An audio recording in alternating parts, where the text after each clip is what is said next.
Hello students. चलिए आज का जो हमारा लेक्चर है बेटा वो क्लास 12 का chapter number 1 relations of function है। ठीक है, एक बात और तो बता दूं इस लेक्चर को शुरू करने से पहले कुछ बच्चों ने कहा कि सर प्रॉपर्टीज ऑफ डिटरमिनेंट में थोड़ी थोड़ी प्रॉब्लम आ रही है। तो प्रॉपर्टीज ऑफ डिटरमिनेंट की प्रॉब्लम को रिड्यूस करने का सिर्फ एक ही तरीका है, आप जितना से जितना ज्यादा उसको क्वेश्चन को सॉल्व करते हैं। इसका कोई पर्टिकुलर रूल नहीं है, दुनिया में कोई भी टीचर इसका पर्टिकुलर रूल आपको नहीं बता सकता। आगे बात समझ में, ठीक है। चलिए फिलहाल आते हैं हमारे नए टॉपिक पे और बहुत ही इंटरेस्टिंग टॉपिक है। सेकंड थिंग मैं एक चीज और बता दूं तुम लोगों को, इस टॉपिक की सबसे अच्छी बात क्या है कि इस टॉपिक को यहीं से आपका कैलकुलस का पार्ट स्टार्ट होगा। ठीक है, जो आपको अप्रॉक्स 38 टू 40 मार्क्स बोर्ड्स में पूरे कैलकुलस से आने वाले हैं। आगे बात समझ में, ठीक है। इसके बाद से हमारी जो मेन बात है, जो अब स्टार्ट करते हैं पहला टॉपिक मान लो उसमें रिलेशन ऑफ फंक्शन। दो टॉपिक है, ठीक है। हमको पहले रिलेशन के बारे में जानना है, फिर हम इसके बारे में जानेंगे फंक्शन के बारे में। ठीक है, तो रिलेशन को पहले समझते हैं क्या होता है रिलेशन। ठीक है, जैसे कुछ बच्चों का आंसर आता है रिलेशन का मतलब संबंध। ठीक है, वेरी गुड, हिंदी में तो करेक्ट है। ठीक है, लेकिन मैथमेटिकली अगर देखा जाए रिलेशन का क्या मतलब होता है, क्लास 11th को अगर मैं थोड़ा सा रिवाइज कर दूं यहाँ पे तो आपका जो मेन डेफिनेशन है रिलेशन की वो क्लियर हो जाएगी। ठीक है, रिलेशन का मतलब क्या होता है कि अगर हमारे पास दो सेट्स हैं, कोई भी दो क्या है सेट है ए और बी। ठीक है, मान लो हम कहते हैं कि let A and B are two sets, या इसको तुम नॉन एम्प्टी भी कह सकते हो। ठीक है, are two non empty sets, non empty sets. ठीक है, या मैं ऐसे बदल देता हूं नॉन एम्प्टी। नॉन एम्प्टी का मतलब कि उसमें कोई ना कोई एलिमेंट आ रहा है। ठीक है, तो अब देखो ए और बी क्या होगा, दो सेट्स होंगे। ठीक है, तो जो रिलेशन होगा then relation from A to B will be subset of A cross B।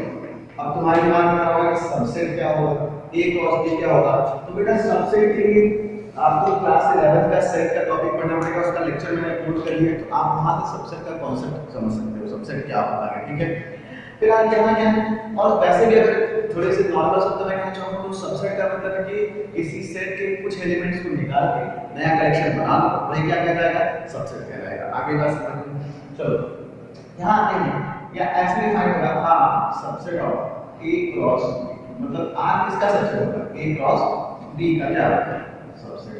ठीक है, अब ए क्रॉस बी का मतलब क्या है, ए क्रॉस बी का मतलब है कि ए और बी का कार्टेशियन प्रोडक्ट। ठीक है, ए और बी का क्या हो गया, कार्टेशियन प्रोडक्ट। चलो मैं एक एग्जांपल लेके थोड़ा सा, जो मैं अभी 11th में रिवाइज कर रहा हूं, उसके बाद मैं 12th के टॉपिक पे जाऊंगा जो आपका 12th है। तो ये हो गया हमारा रिलेशन डिफाइन हो गया। ठीक, अब जरा हम ए क्रॉस बी को चेक करते हैं कैसे आता है, तो उसके एक रिलेशन बनाते हैं। ठीक है, यहां एक एग्जांपल समझ लो, मान लो मैंने ले लिया एक सेट ए ले लिया, इसमें मैंने 1 2 ये दो एलिमेंट्स ले लिए, करेक्ट है। ठीक है, और एक सेट बी ले लिया, इसमें मैंने सिर्फ एक एलिमेंट दिया क्या, ए। ठीक है, अब मैं क्या करूं, सबसे पहले तो तुमको रिलेशन के लिए तुम्हारे पास a क्रॉस b होना चाहिए। जरा a क्रॉस b की वैल्यू बताओ, a क्रॉस b की वैल्यू आएगी कुछ इस तरह से। a क्रॉस b का मतलब देखो याद करते रहो, ये 11 में मैंने बताया था, आप फिर से मैं कर दे याद करता हूं। हम इसके एक एलिमेंट लेंगे और दूसरे सेट के हर एलिमेंट के साथ क्या बताएंगे, ऑर्डर पेयर। ऑर्डर पेयर का मतलब इसे कोऑर्डिनेट के फॉर्म में लिखते थे ना, वैसे ही ये हो जाएगा 1a। अब 1 के बाद a के बाद तो कोई और एलिमेंट है नहीं, सिर्फ 1a रहेगा। 2 को लेंगे तो क्या आएगा 2, ठीक है। अब ये हो गया a क्रॉस b। ठीक है, इसका हम जो भी सबसेट लेंगे ना, a क्रॉस b के जितने भी सबसेट होंगे वो a से b के क्या होंगे, रिलेशन होंगे। इस बात को ध्यान से समझ लो, a क्रॉस b के जितने भी सबसेट होंगे वो क्या होंगे, वो a टू b रिलेशन होंगे। आ गई बात समझ में। ठीक है, तो ना चलो अब हम एक रिलेशन डिफाइन करते हैं, r पहला रिलेशन, इसका एक सबसेट, सबसेट का मतलब इसके कुछ एलिमेंट होगा।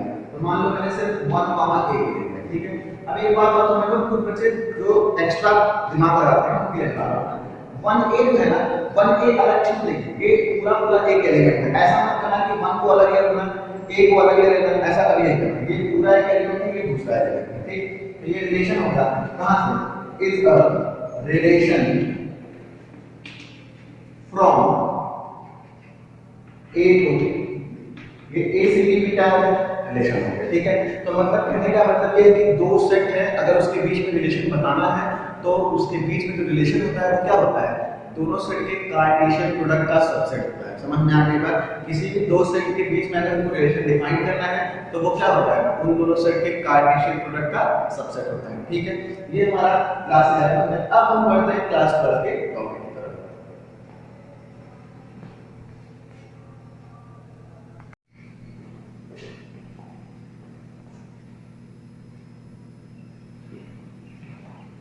चलो अभी हम लोगों ने क्या पढ़ा, हम लोगों ने क्लास 12 था, सॉरी क्लास 11 था, जो मेन डेफिनेशन रिलेशन की उसको पढ़ लिया। ठीक है, उसको रिवाइज कर लिया।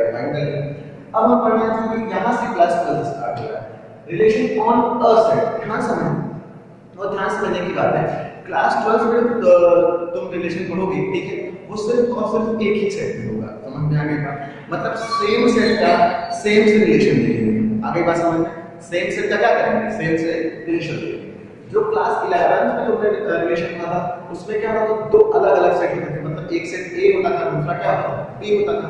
हम ए और बी के बीच में रिलेशन निकालते थे, यहाँ हम ए का ए से ही रिलेशन निकालेंगे। आगे बात समझ में? जैसे ऐसे कह सकते हो कि अभी तक हमने दो लोगों के बीच में जो रिलेशन था वो पढ़ा, अब हम पढ़ेंगे कि एक ही इंसान का या एक ही सेट का खुद से कैसा रिलेशन है उसके बारे में यहाँ पढ़ेंगे। ठीक है, तो डेफिनेशन दोनों की सेम है। देखो वहां हमारे पास दो सेट होते थे तो दोनों का हम क्या करते हैं, कार्टेशियन प्रोडक्ट करते थे।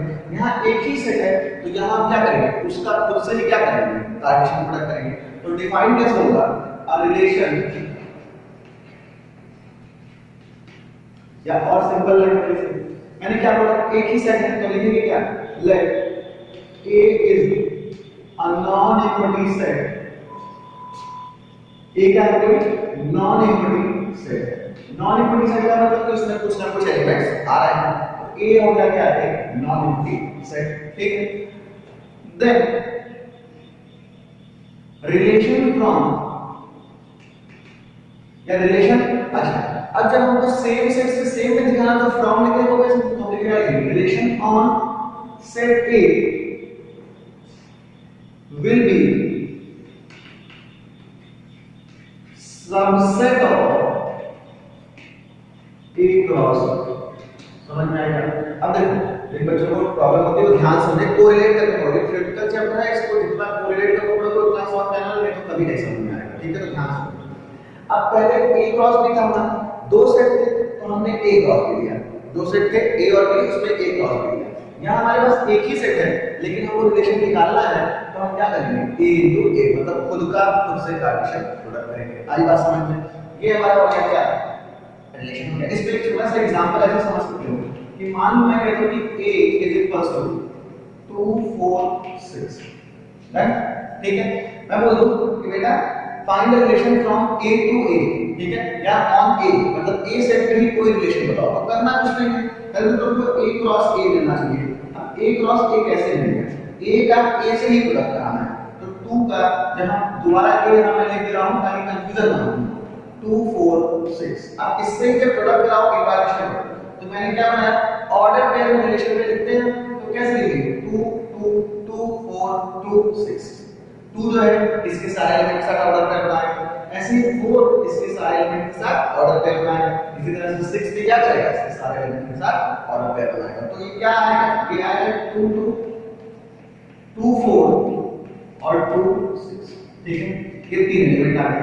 फिर 4 जब ऑर्डर पेयर बनाएगा तो 4 2 4 4 और 4 6 6 2 6 4 और 6 6। ये हमारा क्या होगा, a क्रॉस a। लेकिन रिलेशन क्या होगा, वो इसका कोई भी सबसेट होगा। अब इसका कोई भी सबसेट रिलेशन कैसे होगा, मान लो कोई एक रिलेशन लेते हैं, मैं R1 लिख रहा हूं, R1 का मतलब पहला रिलेशन लिया, R2 का दूसरा रिलेशन, तीसरा रिलेशन, ऐसा कोई दिक्कत नहीं है, आप R से रिलेशन को बस लो। तो अब इसका कोई भी सबसेट है, सबसेट क्या मतलब इसके कुछ एलिमेंट को लेके एक नया सेट बना। तो मान लो मैंने ले लिया 2 2 4 4 और 4 6, इन तीन एलिमेंट्स को मैंने क्या चूज कर लिया। अब ये जो सेट है वो इसका क्या होगा, सबसेट है ना। क्यों है, क्योंकि इसके जितने भी एलिमेंट्स हैं वो इसमें क्या कर रहे हैं, बिलोंग कर रहे हैं। सबसेट का मतलब कि जो छोटा सेट है उसके सारे एलिमेंट बड़े सेट में क्या करना चाहिए, बिलोंग करने चाहिए, तभी वो क्या होगा, सबसेट होगा, अदरवाइज सबसेट नहीं होगा। अब इसके सारे एलिमेंट्स में बिलोंग कर रहे हैं तो इसका क्या होगा, सबसेट होगा। और अगर सबसेट हुआ तो श्योर एंड श्योर में क्या, कि रिलेशन भी होगा। ठीक है, ये हो गया हमारा क्या, ये क्लास 12 की रिलेशन की। क्यों, क्योंकि जो क्लास 11 में रिलेशन पढ़ा था वो दो सेट पे पढ़ा था, क्लास 12 में जो रिलेशन पढ़ेंगे वो सिर्फ और सिर्फ एक ही सेट पढ़ेंगे। ठीक है, अब कुछ पर्टिकुलर रिलेशन में लिख रहा हूं, सम पर्टिकुलर रिलेशन। ये बहुत इंपॉर्टेंट है, यहां से बहुत इंपॉर्टेंट टॉपिक है, मैं इंपॉर्टेंट मेंशन भी कर रहा हूं। ठीक है, तो सम पर्टिकुलर रिलेशंस।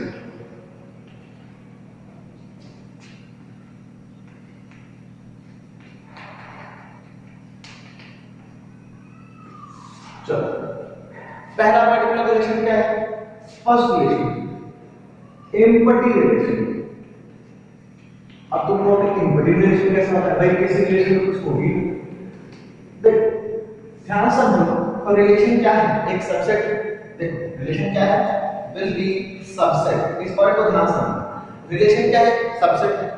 जो सबसेट है वो सेट तो होना ही होना, और सेट में एम्पटी सेट आता ही आता है। तो हम ऐसे कह सकते हैं कि दुनिया में कोई भी सेट हो, अगर हम उसमें रिलेशन निकालते हैं तो उसमें एम्पटी रिलेशन क्या होगा, श्योर एंड श्योर आएगा। ठीक है, तो let A be a non-empty set, be a non-empty set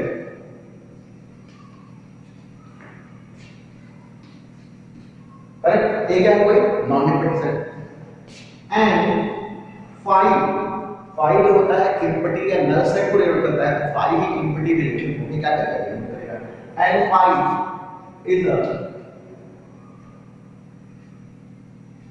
subset of, phi is a subset of A cross A, then phi is called empty relation। Phi क्या कहलाएगा, empty relation कहलाएगा। मतलब कि कहने का मतलब ये है, जैसे हर सेट का सबसेट फाई होता है, तो वैसे हर रिलेशन का भी क्या बोला मैंने, हर सेट का सबसेट फाई होता है, उसी तरह से हर कार्टेशियन प्रोडक्ट का सबसेट फाई भी होता है। मतलब हर सेट पे एक रिलेशन फाई का होना श्योर है। ये पहला एम्पटी रिलेशन होता है। ठीक, दूसरा है यूनिवर्सल रिलेशन। ठीक है, दूसरा क्या है आपका यूनिवर्सल रिलेशन। ठीक है, यूनिवर्सल रिलेशन का मतलब क्या है, देख आप फाई तो हो गया रिलेशन,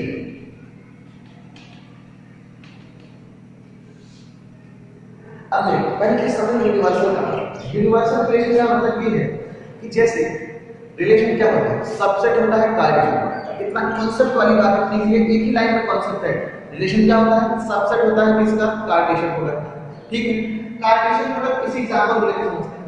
ये बताओ ये कार्टेशियन प्रोडक्ट है ना, ठीक है। अब इस कार्टेशियन प्रोडक्ट के बहुत सारे सबसेट बने, ठीक है, टोटली 2 पावर n सबसेट बनेंगे। ठीक है, इन दोनों को क्लास में बताया। अब एक बार ध्यान से सोचो और ध्यान देना, हर सेट अपना सबसेट होता ही होता है, करेक्ट है ना। ठीक है, तो यूनिवर्सल रिलेशन का मतलब क्या होता है कि अगर हम रिलेशन को कार्टेशियन प्रोडक्ट के इक्वल कर दें, ठीक है, तो वही क्या कहलाएगा, यूनिवर्सल रिलेशन। ठीक है, क्या लिखेंगे, late A be a non-empty set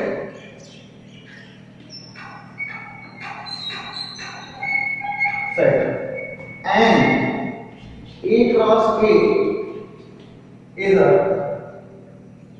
subset of, ये सबसेट होगा किसका, सबसेट होगा A क्रॉस A का। कैसे होगा, देख ध्यान से, A क्रॉस A का सबसेट कैसे होता है, क्योंकि तुमको क्लास 11 में बताया गया है कि every set is a subset of क्या, इटसेल्फ। मतलब दुनिया में आने वाला हर सेट खुद का क्या होगा, सबसेट होगा। ठीक है,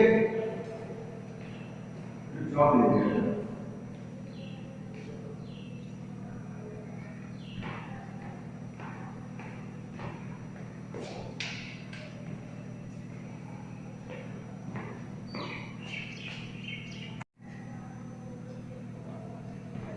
तो मैंने क्या बोला कि दुनिया में आने वाला हर सेट अपना क्या होगा, सबसेट होगा।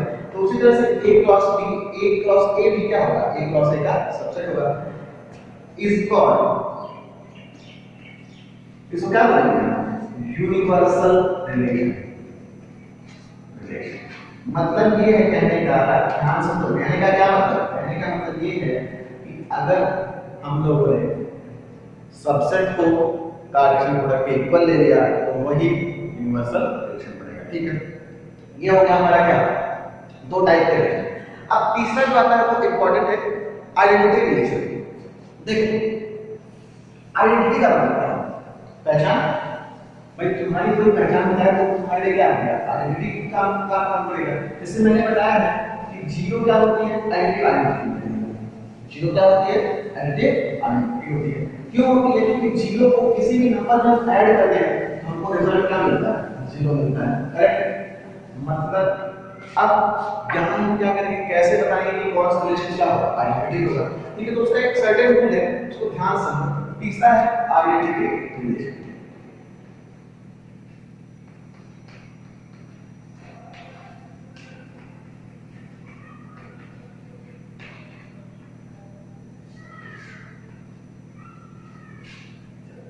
अब आइडेंटिटी रिलेशन का मतलब समझिए क्या होता है। जैसे मान लो late A be a non-emphatic set। ये क्या है? non-emphatic। मैं बार-बार लिखता हूँ, ठीक है, तो इसको दिमाग में बैठाना। ये क्या है? non-emphatic set। non-emphatic set का मतलब कुछ ना कुछ एलिमेंट्स आएंगे। A cross A is a Cartesian product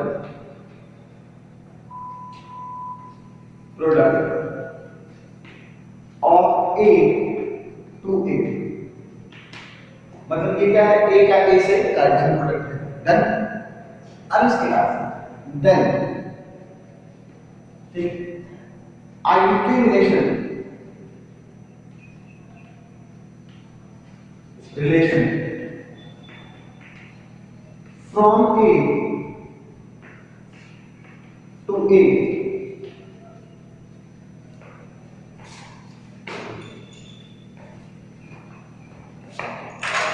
क्या होता है? Identity relation from A to A defined है। कैसे डिफाइंड है? ध्यान से, बहुत आसान चीज। ये जो रिलेशन होगा वो R कैसे होगा? रिलेशन में जो भी एलिमेंट्स आते हैं वो ऑर्डर पेयर के फॉर्म में आएंगे। तो हम लिखेंगे A कॉमा A। ठीक है, for A element of category. अब इसका मतलब क्या समझो? मतलब क्या है कि अगर किसी रिलेशन में हम सेम एलिमेंट करें, मतलब कि 1 अगर एक एलिमेंट है 1 1 से रिलेट करें, 2 एक एलिमेंट है 2 2 से रिलेट करें, 3 एक एलिमेंट है 3 3 से रिलेट करें, तो इसको क्या बोलते हैं? Identity relation. क्या बोलते हैं इसको? Identity relation. आई बात समझ में? ठीक है, तो यहां हम ऐसे कह सकते हैं, एग्जांपल ऐसे समझ सकते हो। ध्यान से समझना एग्जांपल। मान लो A = मैंने ले लिया 1 2। डन। इसका A क्रॉस A अगर मैं करने के लिए बोलूं तो बहुत सिंपल सी बात है। 1 चलो दोबारा मैं लिख रहा हूं ताकि कंफ्यूजन ना हो। अब A into A करेंगे तो 1 का दोनों के साथ पेयर बनेगा, फिर 2 का दोनों के साथ पेयर बनेगा। 1 into 1 सॉरी 1 का 1 2 2 1 और लास्ट में क्या बनेगा? 2 डन।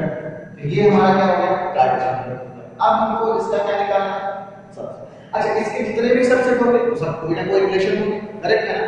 ठीक है, अगर हम इस पूरे को ले लेते हैं तो वो यूनिवर्सल रिलेशन बन जाएगा। अगर हम फाई लेते हैं तो वो इम्पटी रिलेशन बन जाएगा। ध्यान से देखो, इम्पटी और यूनिवर्सल में तो कंफ्यूजन नहीं होने वाली है। जो थोड़ी बहुत कंफ्यूजन बीच में होगी, लेकिन मैं बता रहा हूं इसमें भी कोई कंफ्यूजन नहीं। और ध्यान से सुनना, इम्पटी का मतलब कैसे मैंने बताया? इम्पटी का मतलब फाई है। फाई रिलेशन क्या होता है? इम्पटी होता है। जो सेम A क्रॉस A होता है वही क्या होता है? Universal relation.